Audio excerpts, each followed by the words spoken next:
Приветствую вас, искатели приключений! В этом видео я проведу вас по самому знаменитому курорту Вьетнама – острову Фукуок. Это небольшой уголок Европы среди тропиков в Юго-Восточной Азии. Остров отличается репликами итальянских городов и огромным количеством развлекательных парков.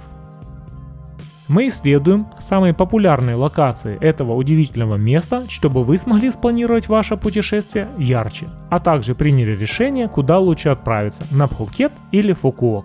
Поехали! Приветствую вас, друзья! Я сейчас на ферри отправляюсь на знаменитый вьетнамский остров Фукуок. Обычно на этот остров прилетают на самолетах, но я провожу путешествия по всему Вьетнаму, поэтому я объездил юг Вьетнама и добрался до Фукуока. Проблем с транспортом никаких не было. Стоимость одного пассажирского места в районе $7 и стоимость перевоза мотоцикла, байка тоже в районе $7-8. Все самые интересные локации, пляжи, природные достопримечательности, храмы я буду смотреть на этом острове, изучать и покажу вам, чтобы вы, прилетев сюда, смогли спланировать ваше путешествие ярче. Спидбот, который называется Фукуок Экспресс, доплыл сюда за 1,5 часа. И все эти 1,5 часа я был счастлив, что я именно выбрал спидбот. Дело в том, что Фукуок это в основном семейный курорт. И все вот эти вьетнамцы, а я, кстати, на всем корабле был единственный белый, естественно, они едут сюда с детьми. В каждой семье по 2 детей, некоторые по 3, иногда встречаются и по 1. И в отличие от наших, этих детей никто не успокаивает. Они что хотят, то и делают. Орут, кричат, бегают, кидаются шапками. В общем, у меня было такое впечатление, что я был на какой-то свиноферме, где режут свиней. Такие крики ужасные. Поэтому, как я себя успокаивал, выдержать это европейскому человеку нереально. Единственное, что я себя успокаивал, это как хорошо, что я выбрал спидборд, скоростной катер. Потому что если бы я выбрал обычный паром, но мне бы нужна была психологическая реабилитация после этих детей.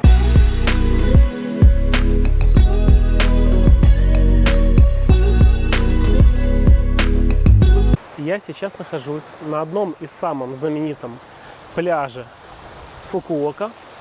Называется пляж Сао. Очень классный пляж, не уступает каким-либо таиландским. Лазурная водичка, песочек. Ну, я бы не сказал, что он как мука белый, чуть-чуть коричневатый, но все же, если сравнивать с песком на Азовском море, то он белый. В окружении красивейших гор. Все очень и очень красиво, привлекательно. Единственное, что вода очень теплая. Прям кипяток. Поэтому, как некоторые делают, охлаждают пиво в воде, тут это не получится. Скорее всего, вы пиво в этой воде вскипятите.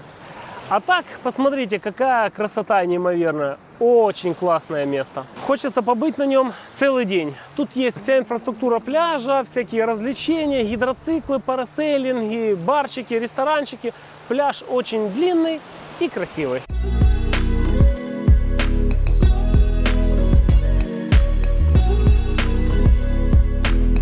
Я сейчас нахожусь в музее, историческом месте под названием Фукуок Prison Museum. Дословно переводится «Музей тюрьмы Фукуок».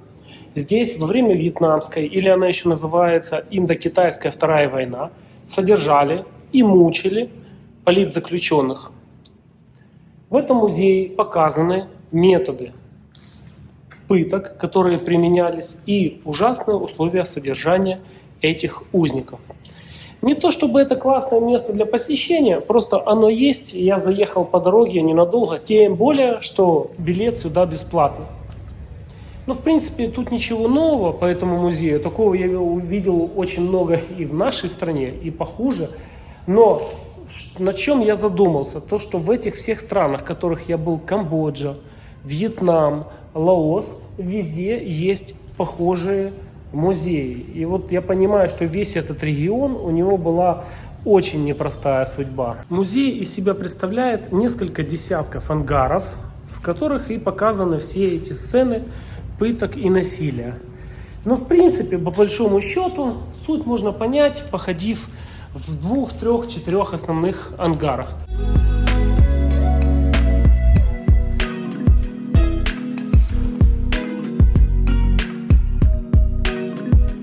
Я сейчас нахожусь в городе Сансет-Сити. Дословно переводится город заката. Сзади меня находится пляж Сансет-Бич. И интересен нам этот город тем, что его построили в итальянском стиле. И, соответственно, город напоминает Европу.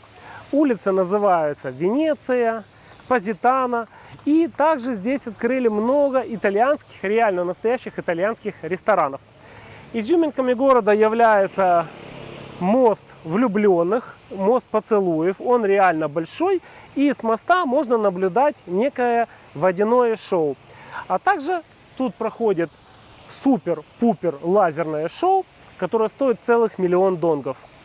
Еще одной интересной достопримечательностью является то, что отсюда отправляется кейбл-кар, кабельная дорожка, на самую южную точку острова Фукуок, где расположился торгово-развлекательный комплекс, парк аттракционов под названием Sun World. Кейбл-кар, который идет к парку аттракционов Sunset World, самый длинный в мире. Стоимость этого кейбл-кара $30. Я уже на этих кейбл-карах во Вьетнаме накатался очень много. Как минимум на 3-4 горы я поднимался на этих кейбл-карах. И здесь это очень и очень популярно. Или кто-то в государстве имеет хорошую протекцию, хорошую и откаты, либо это как-то выгодно. Но то, что видел я, в основном они ездят не то что полупустые, я бы сказал, на процентов 20 загружены.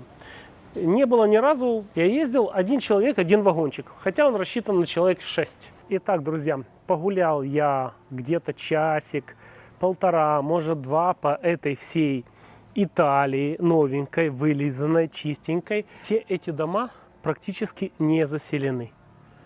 Жизни в них нет. Есть только вывески: сдается в аренду, сдается в аренду, сдается в аренду. В целом, этот город будет классным, когда живет. Но пока что сейчас он остается какими-то декорациями для фильма. Я не знаю, как здесь можно жить. В принципе, это интересная тема только для экспатов, потому что нет смысла ехать во Вьетнам, чтобы смотреть Италию. Но если ехать сюда на длительный срок, когда ты едешь не ради путешествия, а ради того, чтобы жить, работать, развлекаться, то это хороший вариант при условии, если будет организована еще и инфраструктура. Что такое инфраструктура? Я гулял 2 часа, и я нигде не мог купить кофе латте с горячим молоком. Везде латте, то, что они делают, это просто кофе-молоко со льдом. Причем молоко у них сгущенное, не настоящее. Ну вот я отошел от буквально 2 улицы от центральной. Ни машин, ни мопедов, ни людей, ни кафе, ни прогуливающихся людей с собаками или котами. Мертвый город, типа как у нас Воздвиженка в Киеве 20 лет назад.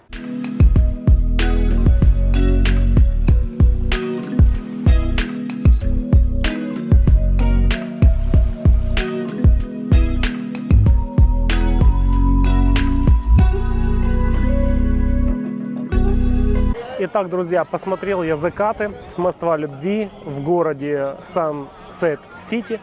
Закаты тут действительно сумасшедше красивые.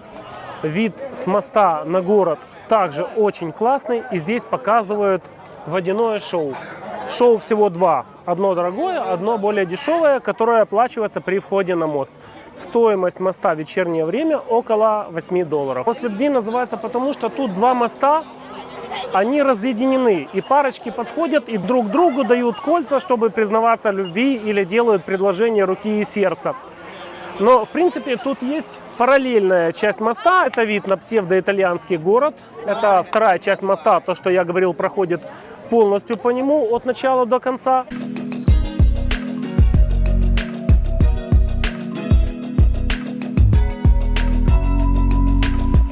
Я сейчас нахожусь недалеко от водопада под названием Суой Транг. Сейчас не сезон дождей, и сам водопад очень маленький, он не полноводный. Я нахожусь сейчас непосредственно. Вот здесь, по идее, должна быть вода, а по сути сам водопад у нас вот тут должен быть стекать Но зачем я сюда пришел, коль сейчас не сезон дождей и водопада нет? Дело в том, что остров Фукуок покрыт множественными холмами. Все эти холмы покрыты красивейшими лесами. Главный холм, или назовем его гора, это национальный парк Фукуок. Его высота порядка 600 метров. Но в чем проблема? Проблема в том, что я очень люблю трекинг, люблю гулять вот по таким разным местам, лесам, джунглям. Тут можно помедитировать, побыть с собой наедине с природой, посмотреть интересных птиц. Но национальный парк Фукуок забрали под себя военные, поставили шлагбаум. Поэтому я пошел на этот водопад, несмотря на то, что он не полноводный сейчас, чтобы познакомиться с природой острова Фукуок. И она мне очень-очень нравится. Плюс сам вход в водопад абсолютно недорогой, в районе $1, и в начале своего пути он оборудован интересными цветочными инсталляциями разных видов растений. По сути, интересный такой ботанический сад.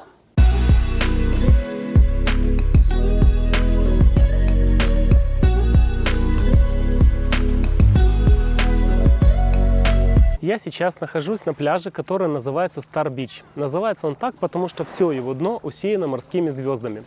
Добрался я сюда на мотобайке, и чтобы добраться до локации, где находятся сами звезды, нужно плыть на лодке стоимостью 200 донгов где-то минут 15-20. Или идти пешком 1,5-2 часа по супер жаре.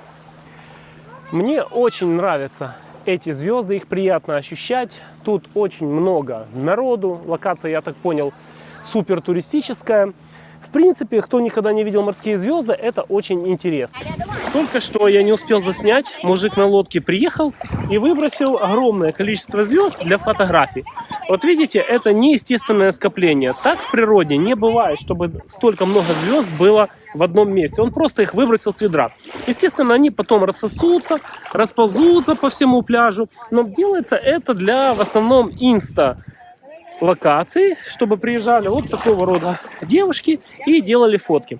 В принципе, идея очень крутая, почему бы нет, если вред звездам от этого не наносится. Я только за любого бизнеса, особенно если он с хорошим сервисом.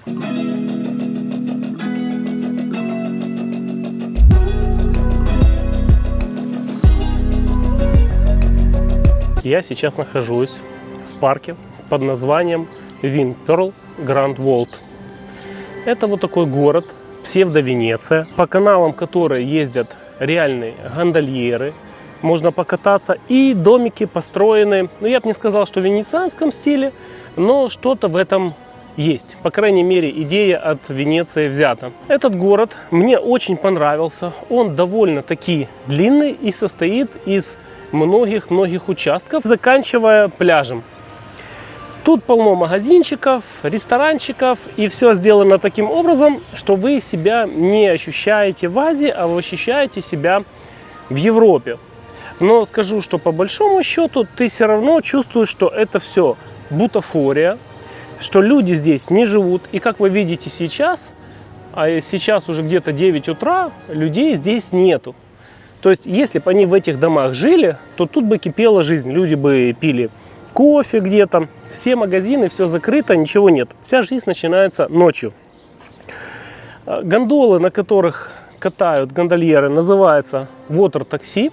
А также тут есть каждый вечер бесплатное лазерное шоу. Сейчас я хочу немного упасть вам на ухо и рассказать в целом о сети развлекательных подобных городов под названием Винперл.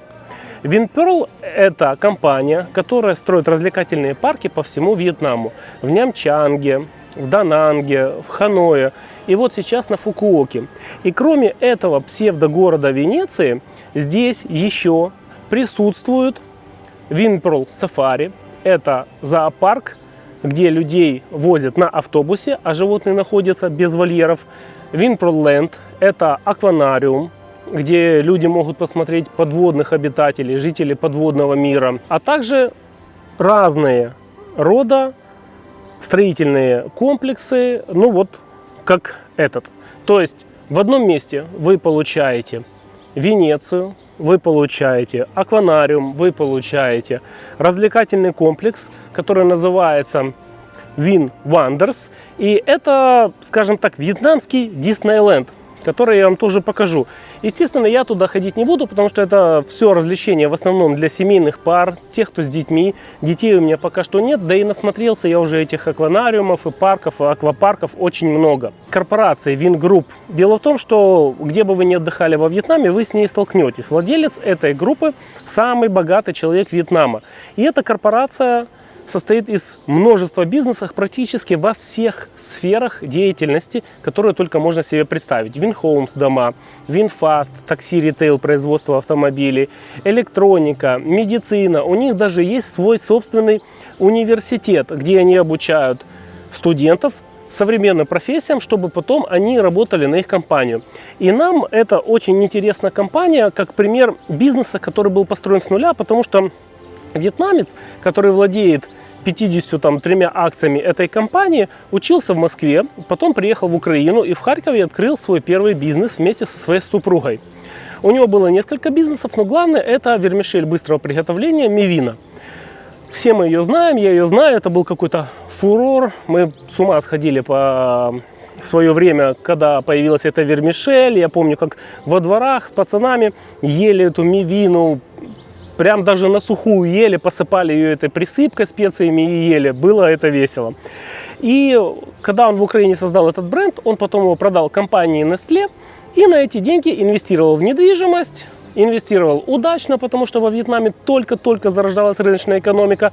И схватив хороший профит, он купил остров, построил там парк развлечений, похожий на этот, и бизнес выстрелил, потому что он занял нишу, которая вообще просто была не занята. И пооткрывал много парков развлечений, которые называются Вирн Перл. Очень интересный кейс для бизнеса. Не такие люди, которые там коррупционеры на взятках капитал сделали, или заводы нефтяные отжали с газом, или какие-то ресурсы под протекцией государства, а реально человек построил бизнес с нуля. Хотел бы ли я здесь жить? Конечно, нет. Это бутафорские домики. Я вам дальше покажу парк развлечений. Там этих домиков еще больше. И сами вьетнамцы говорят, что это все памятник тщеславию этого богатого человека, что очень много бедных людей во Вьетнаме вообще без жилья, а они не могут эти дома никому заселить, и нужно их отдать бедным.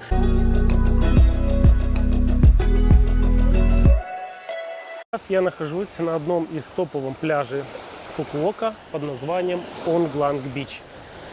Пляж действительно большой. Не скажу, что он огромный, но в чем тут суть?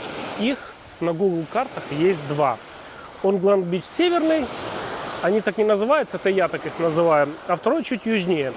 Вот то, что северный, он выделен в основном под пятизвездочные отели, и попасть туда крайне сложно, нужно идти пешком. Но я не думаю, что он чем-то будет отличаться от этого пляжа.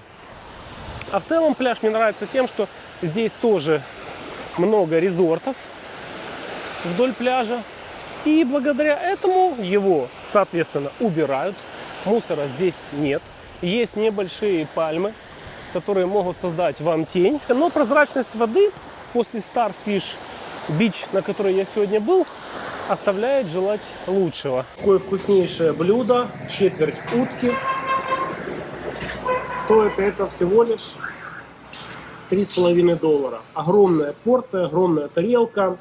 Плюс еще вкуснейший бульон. Дороги на Фукуоке двухполосные широкие трассы. Это что-то невероятное для островов подобного размера. Такое впечатление, что здесь никогда не было цивилизации, был незаселенный остров, и его построили абсолютно полностью с нуля по самым последним технологиям проектирования городов. Не нагруженные, не перегруженные, нету ни байков тысячи, нету ни пробок из машин. Что касаемо выбора жилья на острове Фукуок, то отели меня приятно удивили. Во-первых, я много находил новых отелей, которые содержат все самое современное. Бассейны, фены, кондиционеры, сейфы, даже халатики.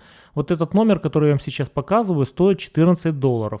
А также вот в ванной тут даже есть LED-подсветка с зеркалом. И также этот отель в эту стоимость включает завтрак. Он, конечно, не шведский стол, но приятный. От кафе до кафе везде мусорки. Оставляют этот мусор сами местные жители, и его прям очень много, я бы сказал, что это даже такая небольшая мусорная катастрофа на острове. Но, в отличие от Бали, а на Бали мусора тоже очень много, надо отдать должное вьетнамцам, что они этот мусор не жгут, и ты не вдыхаешь паленый пластик и отходы жизнедеятельности человека. Я сейчас нахожусь на пляже под названием Ба Кео. И показать я вам хочу не из-за его белоснежного песка и не из-за его лазурной воды. Как раз напротив, вода здесь очень мутная. Почему это происходит? Пляж Ба Кео находится возле центрального города острова Фукуок. Город называется Фукуок. Административный центр. Много гостиниц, баров, ресторанов, клубов. Этот пляж Ба Кео, как и Фукуок Паблик Бич, прилегают к этому, скажем так, большому городу. И вдоль всех пляжей есть вот такие трубы, которые выводят воду в море. Но это не ливневки от дождя, по ним не стекает сточная вода. Это что ни на есть настоящая канализация. И многие люди, я лично сейчас не видел, многие люди жаловались, что постоянно есть лужи, и когда они плавают в этих пляжах, видят мелкодисперсные какашки. Мелкодисперсные — это когда говно перемололось и в маленьких таких штучках, горошинках плавает. Проверять это у меня смелости не хватило. В принципе, пляж хороший, есть там пальмы, он относительно длинный. Но вот эти трубы желания тут плавать не добавляют. Более того, пляж относительно грязный. Хотя и отелей тут много, но так как пляж больше городской, то и как бы ухаживать за ним хуже, потому что людей больше. И вообще мусор на пляжах, там, где нет каких-то резортов, это глобальная проблема Фукуока. На тротуарах много мусора, и ты едешь по этим прекраснейшим двухполосным дорогам, идеальным, а на обочине мусор. И если мы сравним с похожим островом Пхукет, они по размеру плюс-минус одинаковые, то это две разные цивилизации. Фукуок грязный, но где отели классные, там, конечно, чисто.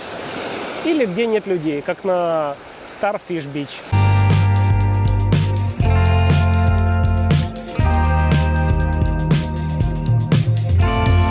Я сейчас нахожусь на центральном пляже городском под названием Фукуок Паблик Бич. В отличие от пляжа Ба Кео, он, мне кажется, намного более ухоженным. Здесь практически нет мусора, за исключением пару пластиковых бутылок. Весь пляж усажен вот такими красивыми пальмочками. Людей минимальное количество, поэтому если вы будете останавливаться в городе Фукуок, если вы не как я путешествуете на байке, а вам нужна какая-то инфраструктура, туркомпании, аренды, парикмахерские, скорее всего, вы будете в Фукуоке, то я рекомендую этот пляж. Паблик Бич намного красивее, приятнее и чище. И, по крайней мере, я еще тут не видел ни одной сточной трубы в море. Хотя море такое, не лазурное, мутноватое. И песочек, я бы сказал, далеко от белого, ближе к желтому.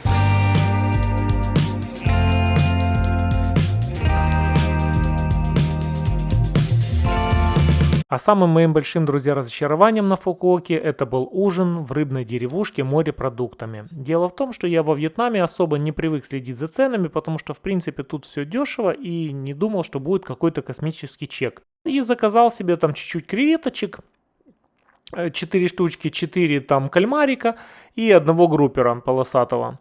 Вот, и мне потом выкатили такой счет, что у меня глаза стали круглые, и я понял, что это просто какой-то развод туристов, поэтому это место, рыбную деревушку, я вам ни в коем случае не рекомендую. Есть там морепродукты. В общем, это группер. Сейчас я его буду есть. Перед этим я ел кальмары и креветки, и они были восхитительны. Единственное, что, когда тут подают кальмары, они их подают с головой. И внутренности из них не вычищают. К этому нужно быть готовым. Ну а в целом, друзья, Фукуок мне очень понравился. Я тут увидел многое, то, что не видел в других странах Азии, а посмотрел я очень много. Он действительно уникальный и эксклюзивный и подойдет как для семейного отдыха, так и для мотопутешествия, как я на мотобайке. Итак, друзья, сделаю общий вывод по острову Фукуок. Если вы летите впервые в Азию, то этот остров выбирать точно не стоит. Лучше выберите в Таиланде Пхукет. Если вы сравниваете его с Пхукетом, Пхукет однозначно намного интересней. Это относится и к количеству лазурных пляжей. На Фукуоке всего один пляж. И к общей чистоте города. Фукуок, в принципе, там, где не отель, там везде мусор. И по цене фруктов, и по цене ресторанов, и по цене морепродуктов. Я даже сидел в одном ресторане, вообще попал на такую сумму, практически как в Испании. Хотя Вьетнам, обычно морепродукты очень дешевые. Ну вот попал, не прочел, не узнал стоимость. Что касаемо семейного отдыха, мне кажется, Фукуок лучше. Потому что вот эти парки развлечений, сафари, акванариумы, это больше детская тема. И это больше как такая немного экзотика. Единственное, что в Фукуоке он еще не сильно загружен туристами. Прямо они все наполовину пустуют, все эти дома, все эти псевдо-Венеция или там псевдо-Италия. Но я думаю, когда это полностью все загрузится, этот город будет процветать. Главное, чтобы они разобрались, что делать с мусором. Также для любителей острых приключений со всякими там девушками легкого поведения на Фукуоке делать практически нечего. Это больше тайская тема. Хотя массажные салоны есть, и в этих массажных салонах делают все, что душе нужно и телу, но не в таких масштабах, как в Таиланде. А также на Пхукете везде поголовно можно купить и курить траву. На Фукуоке такого нет, но зато это перекрывается относительно бюджетным пивом. Хенникен, бутылка пива стоит $100, может даже дешевле. Если вы летите первый раз в Азию не семьей, а просто попутешествовать, Фукуок точно не подходит. Если вы уже были на Пхукете и вам интересно что-то новое, в принципе, хороший остров, но не чтоб там висеть месяц.